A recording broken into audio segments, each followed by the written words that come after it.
Hello everybody, I am Uriel Omega, and I'm coming at you with a very interesting video today. It is a fan theory, but first of all, really, Kitsune? That's my cat. She's a booger snot. But first of all, yes, that is my Christmas tree. No, I'm not taking it down. Why? Because it's pretty. So, man, my cat just threw me off. Also, I'm going to go ahead and say that this is just sort of an uncut thing of me ranting, so if I get sidetracked, sorry?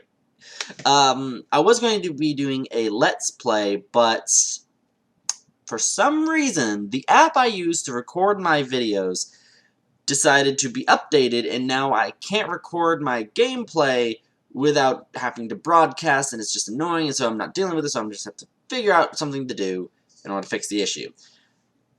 Anyways, on to the actual subject at hand.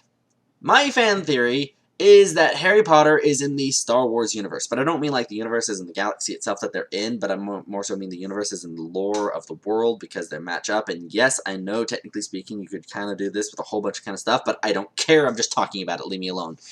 Alright, so, magic in Harry Potter, and I'm going to go ahead and say, I've got a feeling that I'm going to end up saying Harry Potter and Star Wars interchangeably a lot on accident, just because I'm kind of talking about them both. But anyways, magic in Harry Potter is described as a supernatural force that changes aspects of the world at a fundamental level. So it's like, okay, so it is the Force, kind of, without much description or philosophy behind it.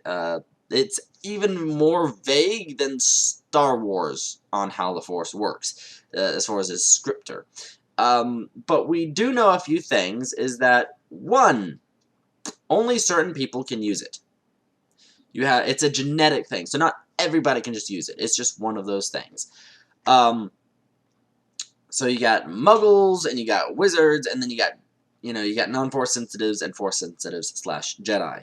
So, yeah. So there's a little bit of a connection right there in my view on how it all works. So since not everybody can use magic, not everybody can use the Force, and the fact that of how it works is very interesting. Now let's go over to wands and words. What's interesting is that in Harry Potter magic, you don't need wands and words to do magic, it just really, really helps. For instance, wands are really just like a piece of wood that have a core in it that usually belongs to some sort of force-sensitive creature or something of the like. Now, Star Wars does have animals and creatures that are force-sensitive, and objects and other such things that actually help as sort of converts, nexuses, and all kinds of things that help focus the Force itself.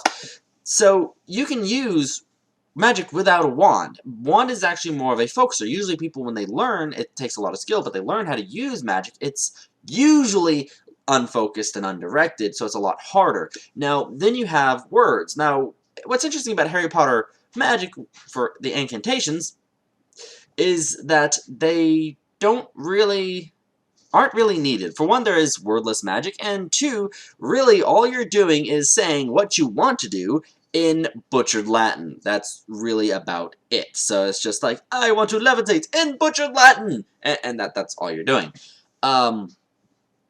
And then on top of that, so you can learn how to do it without words or anything like that, and we know also that people in real life, we can use words to help affirm what we're doing, affirmative words, in order to, when we're doing something, to help us focus on what we're doing or what we're thinking and really get to things, and that's why words are used in meditation, words are used in all kinds of things, because words have power over our minds because of what we're saying. So, now, I'm sure somebody out there knows more about Harry Potter and can tell me about the incantations and how I'm wrong there, but if I'm wrong, let me know in the comments below, and tell me how much you hate this video, because I don't care. Now, Force powers itself in Star Wars actually do vary quite greatly. You actually have more than just the basic Force push, Force pull, gripping, and doing all that kind of stuff. And even just Force lightning, that everybody's used to. One, Force lightning is actually not necessarily a dark side power, at least not in Legends, because Luke Skywalker learned how to use it. I believe Plo Koon learned how to use it. Mace Windu, I believe, used it at one point. They can use it, but it is unusual for them to use it because it is more aggressive.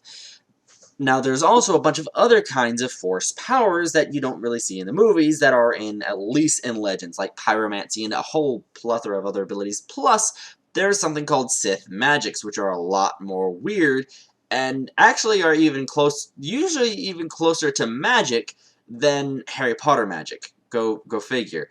Um, so I do think that that's fairly interesting to say the least. Not only that, but how people describe Jedi's, for instance, in the first movie, A New Hope, with Vader when he was on the Death Star with a whole bunch of generals and all that other stuff, and they said, "You don't frighten me with you and your sorceress ways." I don't remember that quote exactly. I am sorry. It's been a little bit since I've seen the movie. Blame my wife. We've just not had the time, and she won't sit down and watch a movie with me very well. Also, she keeps falling asleep.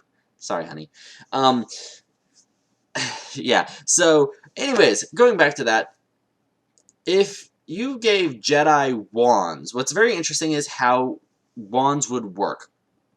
Since we know that there are things that focus force powers in the Star Wars universe, if you gave Jedi wands, chances are they would have more, it'd be easier for them to focus if they had some sort of wand, and focusing on that thing would allow them more ability. They wouldn't gain more power by using the wand, because that's not how it works in Harry Potter. It just helps you focus your ability, but they would end up being able to focus it, and they'd have more luck in doing the basic things, controlling that force to a degree, and then they would actually be able to create more variety of abilities. It would be easier for people to learn a variety of force abilities rather than having to focus so much on learning the basics. That's why people learn the basics and then they go out and learn other things, which is kind of complicated in and of itself. So my idea here, all this stuff kind of combines, and I think that Harry Potter takes place in the modern era with magic, and Star Wars is a long time ago in a galaxy far, far away. But they're in the same universe.